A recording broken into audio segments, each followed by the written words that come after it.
Өдөрч та бүхэнд орой минь төргий. Оргил цаг мэдээллийн хөтөлбөрийн 21 цагийн мэдээ хэлж байна. Пүрэв гарагийн энэ өдөр Орхон аймагт болж өрнөсөн үйл явдлын мэдээллийг танилцуулахад бэлэн боллоо.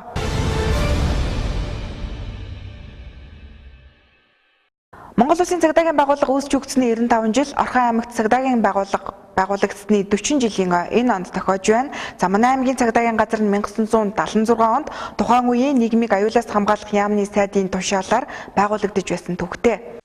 За Монгол Улсын цагдаагийн байгууллага үүсч өгсөний 95, Орхон аймгийн цагдаагийн газар байгуулагдсны 40 жилийн энэ онд тохиож байна. За манай аймгийн цагдаагийн газар нь 1976 онд тухайн үеийн нийгмийг аюулаас хамгаалах яамны сайдын тушаалаар байгуулагдаж байсан төвхтэй.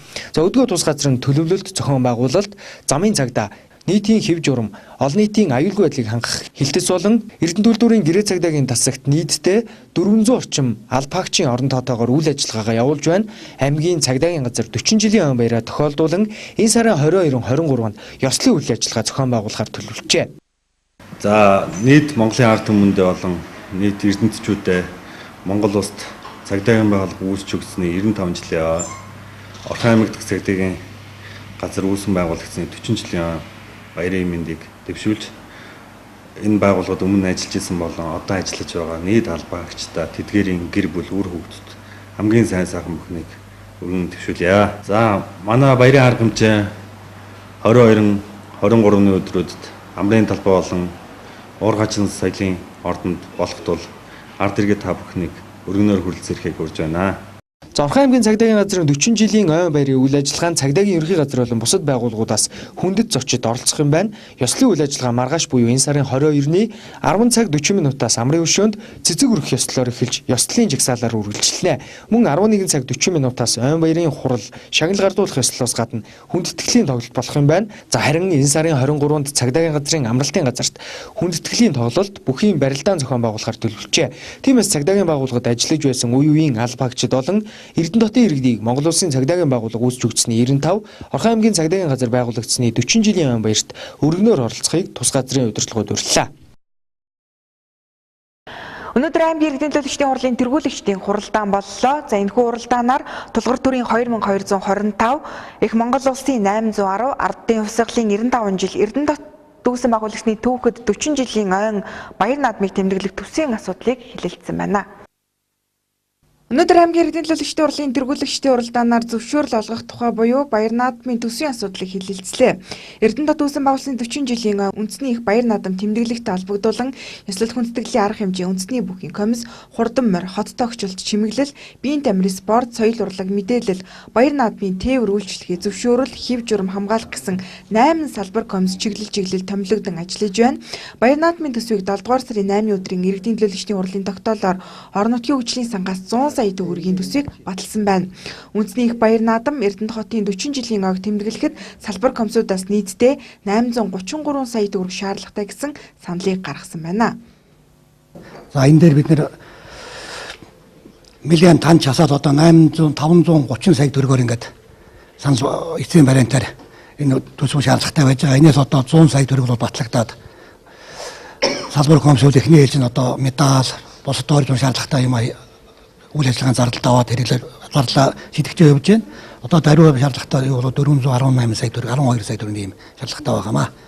Түүхтэй баяр наадмын төсвийн асуудлыг хэлэлцэж байгаатай холбогдуулж тэргүүлэгчид дараах саналыг илэрхийллээ. Тэр уулын үйлдвэртэй бол бид хамтын ажиллагаагаар өгөн жил болгон шахуу тэр морины бай шагнал юмыг бол хийгээд явдаг байсан. Энэ бол өнгөрсөн 4 жилд тасалдсан. Тэгэхээр энийг одоо жоохон сэргээж энэ уулын үйлдвэрээрээ энэ зүйлүүдэд даалгаж тэр байшин барилга будах асуудал гэвэл тэр тиймэрхүү төсөвт бид суулгаад будаад явхад бол төсвийн хөрөнгийг бол бид шийдэж болно. Баяр наадмын зардлыг бид нэр төсвөөсөө гаргаад шийдээд ийн гэдэг чинь эргээд ард түмэндээ яаж харагдах вэ? Энийг бас бодолцоо тэр гог уулын үйлдвэрлэгөө энэ баяр наадмынхаа зардал юмнуудыг тэдүүгээр шийдүүлээд тэр төсөвт суулгаж болох тэр зардлуудаа бол одоо бид нар орон нутгийнхаа төсөвт суулгаад ингээд шийдээд явах юм бололцоотой болов гэж ойлгож байна.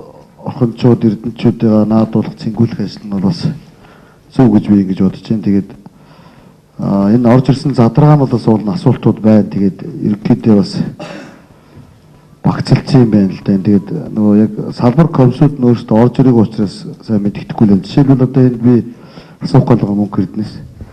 Төрийн 9 хууль цагаан тугийг 6 сая төгрөгөөр яаж заалдаг, ямар ажиллагаа явагдгийг нэг жоохон дэлгэрүүлж ярьж өгөх зүгээр байна. Монгол Улсын төрийн 9-ээс цагаан тугтай яг энэ хөс загвараар хатарч хийж энд байрч болоод бид нэр 35 жилийн 36 жилийн 2011 12 онд Тэнгэл хөрөөнд заалж байрлуулж яасан. Тэгээ энэ жил Өстөр аймгийн иргэдийн төлөөс уралсамсаа дараах санал тавьж энэ тугыг одоо энэ жил 40 жилийн авалж байна. Дахиж одоо заалъя гэсэн санал. 6 сая төгрөгийн асуудал бол одоо тугаа засахын тулд 14-5 шарган мөр одоо энэ тэндээс айжаас одоо авна гэсэн үг. Тэрийн нэмээд 1000 тоног бол одоо ингээд бас мэдээд зарж байгаа. Энэ бол нэлээд шамд бид нар бодож одоо эдэн зэрэг хүчээр хийх ажил учраас энэ шамдхан зарж тавьчихад байгаа юм. Наадах чинь хүсэж байгаа энэ төсөв болын хянагдсан төсвийн мэхлээр 800 төсөгтөд одоо ингэсэн гэж шүү дээ. Яг баталсан нь бол 100 саяг батлаад ямар ч үсэн үйл ажиллагааг нь эхлүүлээд явцсан байна л. Тэгэхээр би ч гэсэн тэрийгээ бол үргэлжлүүлээд яваа гэдэг юм чиглэл өгсөн. Тэргүүлэгчдийн уралдаанаар Эрдэнэтийн ард иргэдийн хувьд 40 жилийн ойн баяр наадам ихээхэн итгэл хүлээлт үүсгэж наадам хаяанд ирсэн энэ цаг үед оруулж ирсэн энэхүү асуудлыг зөвшөөрч наадмын бэлтгэл ажлыг шуурхай хангаж ажиллах саналыг гаргасан юм а. Мэдээ үргэлжилж байна. Дараагийн мэдээ танилцуулъя. Аймгийн иргэдийн төлөөлөгчдийн хурлын анх дугаар хуралдаанаар аймгийн засаг даргад Батлуутын нэрийг тодруулж ерөнхий сайдад хүргүүлсэн. За ерөнхий сайд түүний нэрийг батламжилснаар Батлуут өчигдрөөс ажиллаа хүлээн авсан байна. За энэ сарын 18-нд хуралдсан иргэдийн төлөөлөгчдийн хурлын анх дугаар хуралдаанаар Орхон аймгийн засаг даргад Дамбын Батлуутын нэрийг дэвшүүлсэн. Ингэснээр түүний нэрийг ерөнхий сайдад өргөн мэдүүлээд байсан. За тэгвэл ерөнхий сайд Батлуутыг Орхон аймгийн засаг даргаар батламжилснаар тэрээр өчигдөр ажилдаа оржээ. За тэрээр өмнөх засаг дарга Дангаа сүрэнгээс тамга тэмдэгэ гардаа авсан байна. За ингэснээр удахгүй түүний орлогч болон эзгүй байгаа засаг даргын хамгаан газрын даргын нэр тодрох юм. Дашрам дуртахад Дамбын Батлуут нь Орхон аймгийн 12 дахь засаг дарга юм. Сургалтын төрийн сангаар суралцах зээл тусламжинд хамрагдах хүсэлтэй оюутан сурагчдын материалыг Баянөндөр сумын засаг даргын хамгаан газарт хүлээн авч байна. Баянөндөр сумын засаг даргын хамгаан газар сургалтын төрийн сангийн зээл тусламжинд хамрагдах хүсэлтэй оюутнуудын материалыг хүлээн авч эхэлсэн байна. Энэ нь сургалтын төлбөр амжиргааны зардал гэж хоёр янз байдаг бөгөөд сургалтын төлбөрийг төрөөс 100% даадаг байна. Үүнд бүтэн үнчин малчин өрхийн суралцагч тухайн өрхийн аль нэг гишүүн хөдөлмөрийн чадвараа 100% алдсан өрхийн нэг суралцагч хамрагдах боломжтой байдаг байна. За мөн амжиргааны баталгаажих төвшнгөөс доогуур орлоготой өрхийн нэг суралцагч зээлээр суралцах боломжтой байдаг байна. За нөгөөх нь болохоор өөрөө тэр суралцагч өөрөө хөгжлийн бэрхшээлтэй. Эсвэл тэр өрхөд аав ээж ч юм уу аав дүү ч юм уу хоёр хүн тэр өрхөд хөгжлийн бэрхшээлтэй байх юм бол тэр хүүхэд бол 100% төлөвлөнө л гэсэн. Нөгөөх нь болохоор хагас үнчин малчин өрхийн нэг суралцагч үндсэндээ амжиргааны баталгаа төвшнгөөр доогуур орлоготой өрхийн нэг суралцагч зээлээ. Тэр нь болохоор оюутан бол суралцаад суралцсныхаа дараагаар гэрээ ээжгээд буцаад ирүүл төлнө л гэсэн ийм хоёр залтал байна. За одоо бол ийж өгч байна. За бүрдүүлэх материал бол ерөөсөө сургууль авсан эрхийн бичиг бид нөгөө томилт гэж яриад сурсан эрхийн бичиг байх хэвээр. За амбулын тодорхойлт, тухайн багийн засаг даргын тодорхойлт. За хөгжлийн бэрхшээлтэй бол хөгжлийн бэрхшээлт хөдөлмөрийн чадвар алдаа тогтоосон хаагдмаа хэвээр. Тэгээд малчин өрхийг бол малчин өрх гэсэн тодорхойлт байх хэвээр. Хагас үнчин бүтэн үнчин бол эцэгхийн нас орсны бэрхшээлтэй. Ийм л метр шаардлагатай. Сургалтын төрийн сангаар өмнө нь зөвхөн төрийн албан агчдын хүүхэд үн төлбөргөө суралцдаг байсан байна. Энэхүү залт 2008 оноос өөрчлөгдөжээ. Ерөнхий боловсролын сургуулаа төгсөж ихтэй сургуульд элсэн суралцагчдад тулгардаг томоохон асуудал сургалтын төлбөр байдаг. За манай аймгийн хэмжээнд жилд дунджаар 130 гаруй хүүхэд сургалтын төрийн сангаар суралцдаг байна.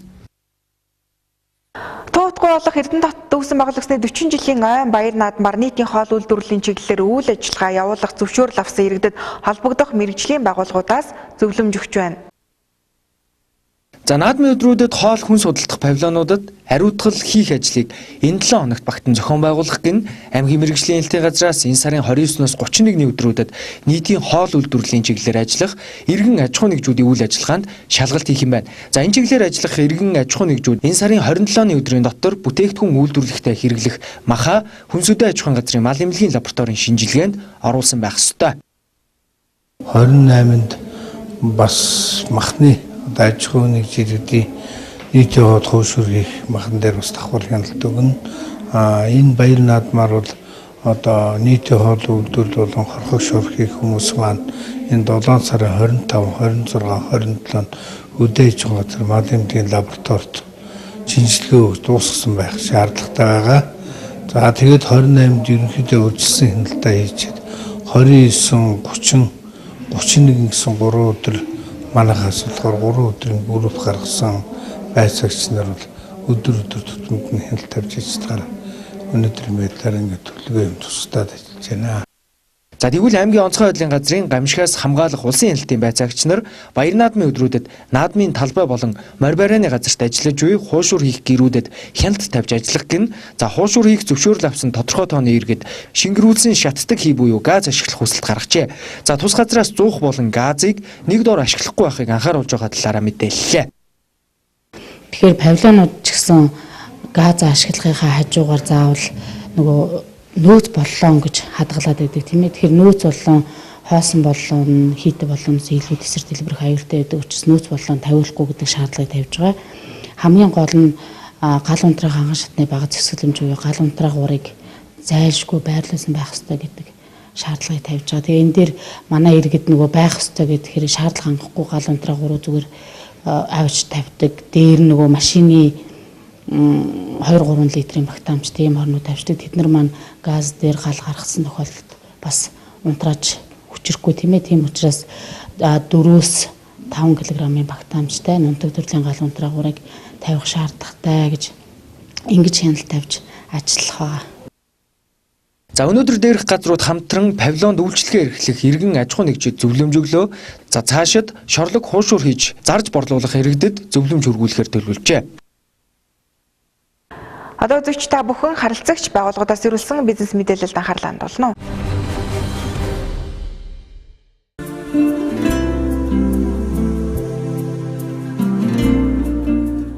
Төгөл их дэлгүүрийн 3 дугаар давхарт байрлах Сара оригинал гутлын дэлгүүр агуулга чөлөөлөх хямдралтай худалдаагаа эхлүүлж бүх гутландаа 50-70% онцгой хямдралыг зарлаад байна. Энд төөрөх усаас оруулж ирсэн цэвэр арьсан чанартай загварлаг, өскийтэй, өскийгүй, төвфөл сандаал, өргөн сонголттой гутлнууд 50-70% онцгой хямдраад байна.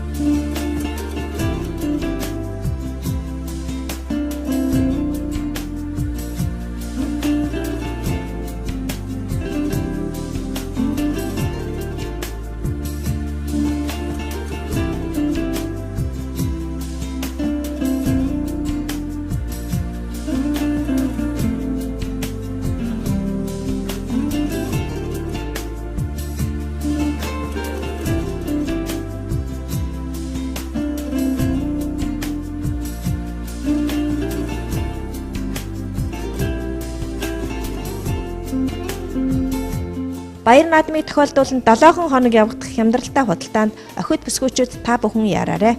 Чанар загварыг эрхэмлэгч охид бүсгүйчүүд та бүхэнд Сара дэлгүүрийн хамт олон бүх бараанда 100% чанарын баталгааг өгч байна. Та бүхний очих хаяг Төгөл их дэлгүүрийн 3 дугаар давхарт 303 дугаар лангуу.